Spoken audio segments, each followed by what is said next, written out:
ఎన్నికల ముంగిట జనసేన అధినేత పవన్ రిజర్వేషన్ల వ్యవహారంపై సంచలన వ్యాఖ్యలు చేశారు. ముస్లిం కాపులకు రిజర్వేషన్లు అవసరం లేదంటూ తేల్చి చెప్పారు.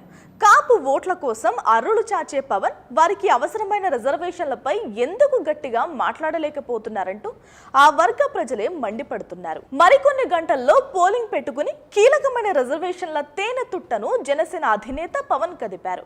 అత్యంత ప్రాధాన్యత కలిగిన కాపు ముస్లిం వర్గాలకు రిజర్వేషన్ అవసరం లేదంటూ ఆయన మనసులోని ఆలోచనను కుండబద్దలు కొట్టారు. దీంతో కాపులంతా రగిలిపోతున్నారు. పవన్ కళ్యాణ్ కు రాజకీయాలు తెలుసా, అసలు ఏం మాట్లాడుతున్నాడని ఆయన సామాజిక వర్గం నేతలే మండిపడుతున్నారు. ఇన్నాళ్ళు కాపుల కోసం కాపు కాస్తానని నోటికాడిది కాస్త తీస్తా అంటున్నాడని, ఇలాగైతే పవన్ పిఠాపురంలో కూడా గెలవడని చెబుతున్నారు.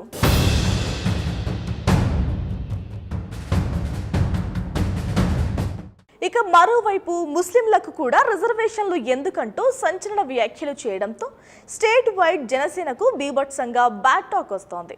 కూటమిలో ఉండి ఇలా కులాల కురుక్షేత్రం చేస్తున్నాడేంటని చంద్రబాబు కూడా తలపట్టుకున్నారట. పవన్ కు ఇంకా రాజకీయాలు అబ్బలేదని నోటికి ఏదొస్తే అది మాట్లాడుతూ తన అజ్ఞానాన్ని బయట పెట్టుకోవడమే కాకుండా పోలింగ్ దగ్గర పడుతున్న టైంలో ఇలా మాట్లాడడం ఏంటని ఆల్రెడీ క్లాస్ కూడా పీకారట. ఇప్పటికే ఇమేజ్ను ఎలా పెంచుకోవాలని తలబద్దలు కొట్టుకుంటుంటే ఆయన వల్ల ఉన్న పరువు కూడా బజారున పడుతోందని తమ్ముళ్లతో చంద్రబాబు వాపోతున్నారట. ఓవైపు సీఎం జగన్ ముస్లింలకు ఖచ్చితంగా 4% రిజర్వేషన్లు ఉండాలని పట్టుబడుతుంటే పవన్ మాత్రం మోదీకి తలొగ్గి ఆయనకు వంత పాడుతున్నారంటూ ఆగ్రహం వ్యక్తం చేస్తున్నారు.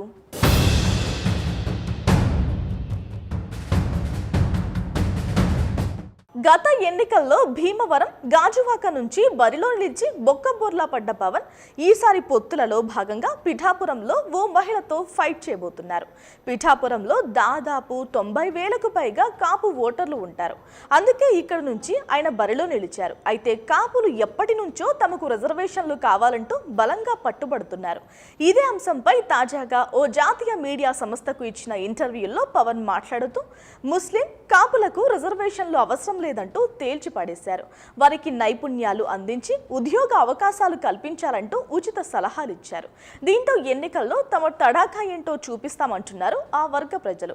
ఏంటి పవను, తెలియకపోతే తెలియనట్లు ఉండాలి, కానీ ఇలా ఏది పడితే అది మాట్లాడితే ఓట్లు రాలవు నాయన. ముందు నీ పిఠాపురంలో నీ పీఠానికి ఎసరొచ్చేలా ఉంది, కాస్త చూసుకోమంటున్నారు పిఠాపురం కాపు ఓటర్లు.